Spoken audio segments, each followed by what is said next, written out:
بسم اللہ الرحمن الرحیم، السلام علیکم۔ B B C 11 headlines news سے میں ہوں صبا منیر۔ ناظرین، آپ کو اپڈیٹ کریں چنیوڑ سے، جہاں ہمارے نمائندہ خصوصی شیخ خرم عباس کے مطابق district police officer Chiniot Bilal Zafar Sheikh کی ہدایت پر incharge traffic police education unit Syed Ali Raza Shah کی زیر نگرانی modern high secondary school Jamia Abad میں آج ٹریفک قوانین سے آگاہی کے سلسلے میں تربیتی سیمینار کا انعقاد کیا گیا، جس میں اسکول انتظامیہ، اساتذہ اور طالبات کو روز بروز بڑھتے ہوئے روڈ حادثات، ہیلمٹ کے لازمی استعمال کی اہمیت اور ٹریفک قوانین سے تفصیلاً آگاہ کیا گیا، تاکہ ٹریفک پولیس کی طرف سے ٹریفک قوانین کی آگاہی کا پیغام اساتذہ اور بچوں کے ذریعے ہر گھر تک پہنچے اور لوگوں کی زندگیاں محفوظ ہو سکیں۔ ادارہ اعضاء کے پرنسپل اور پروگریسو پرائیویٹ اسکول ایسوسی ایشن پاکستان کے مرکزی نائب صدر محمد احسان اللہ حسینی نے ٹریفک پولیس ایجوکیشن یونٹ کے اقدام کو سراہا اور کہا کہ ایسی مثبت سرگرمیاں بچوں کی تعلیم کے ساتھ ساتھ ان کی بہتر تربیت اور شعور کا سبب بنیں گی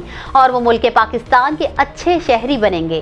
نیوز اسٹوڈیو سے فی الوقت اتنا ہی۔ مزید تفصیلات اور اپڈیٹس کے لیے دیکھتے رہیے BBC 11 ہیڈ لائنز نیوز۔